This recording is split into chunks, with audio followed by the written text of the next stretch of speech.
Perkenalkan, nama saya Rahmadina Hanifah.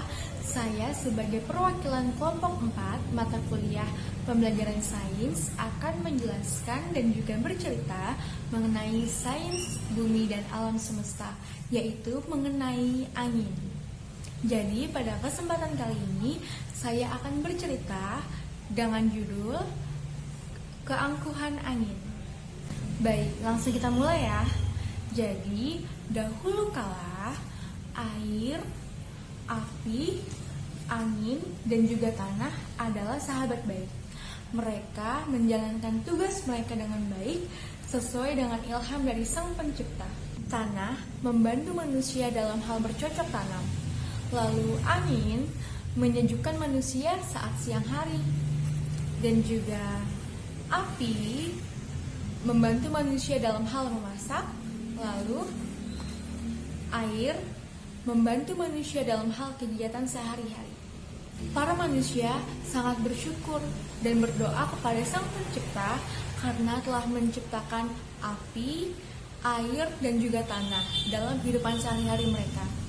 Dan juga mereka, manusia, merasa bahwa air, api, dan juga tanah telah membantu mereka. Namun, mereka lupa untuk menyebutkan angin pada doa mereka. Karena peranan angin memang tak begitu mereka sadari, dan juga angin tidak berperan langsung dalam hal kehidupan manusia sehari-hari. Mengetahui hal itu, angin sangat iri dan juga marah. Akhirnya, angin pun merobohkan rumah penduduk dan juga pepohonan. Melihat hal itu, api berusaha untuk menenangkan angin, tapi api justru kalah dan gagal tertiup oleh angin. Melihat suasana yang hampir tak terkondisikan, akhirnya air pun mencoba turun tangan dan mengingatkan angin. "Hei angin, mengapa kamu melakukan hal seperti itu? Kita kan diciptakan untuk membantu manusia. Mengapa kau malah menghancurkan manusia dan seluruh alam ini?" Air berkata seperti itu untuk mengingatkan angin. Tetapi angin malah marah dan dengan sombongnya angin berkata, "Hei air, kamu masih ingin membela manusia? Kalau kamu masih ingin membela manusia, nasibmu akan sama seperti api. Kamu akan aku hancurkan juga." Kemudian angin menggulung air hingga ia berceceran dan hancur lebur juga. Sus. Dengan sombongnya angin berkata, "Hahaha, rasakan kehebatanku wahai air."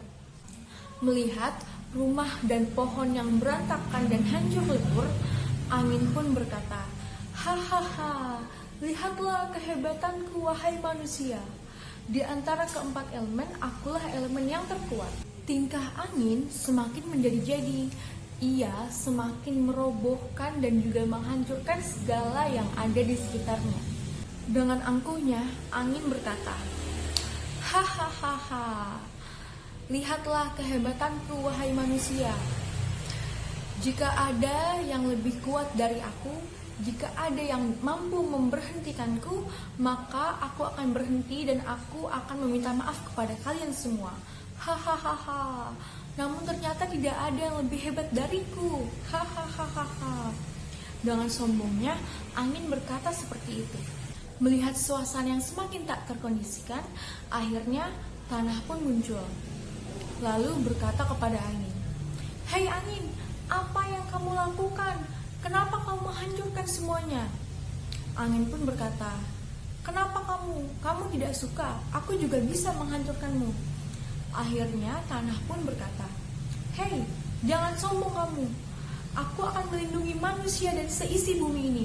Kalau kamu berani, kalau kamu bisa, coba hancurkan aku, terbangkan aku." Tanah berkata seperti itu. Lalu angin berkata, "Hahaha, oke, lihatlah kemampuanku wahai tanah." Lalu angin mencoba untuk mengeluarkan dan menciptakan tornado yang besar untuk menghancurkan tanah. Ia mencoba untuk menerbangkan dan juga menghancurkan gunung-gunung yang ada di sekitarnya. Tetapi angin gagal. Gunung-gunung tidak berubah sama sekali dan tidak hancur sama sekali. Lalu angin mencoba untuk menciptakan tornado yang lebih besar lagi. Namun tetap saja gunung tidak hancur dan tidak berpindah tempat sama sekali. Akhirnya angin pun merasa kelelahan dan akhirnya ia mengakui kekalahannya kepada tanah. Tanah pun berkata, "Hahaha, lihatlah semuanya. Kau kalah terhadapku, angin." Angin pun dengan malu berkata, "Baiklah, wahai tanah. Aku akan meminta maaf kepada seluruh penduduk bumi dan juga kepada alam semesta.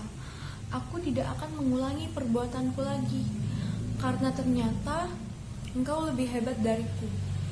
Namun kau tidak sesombong aku, wahai tanah." Tanah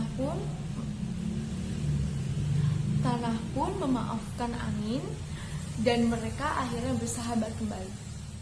Baik, itulah tadi cerita singkat mengenai keangkuhan angin.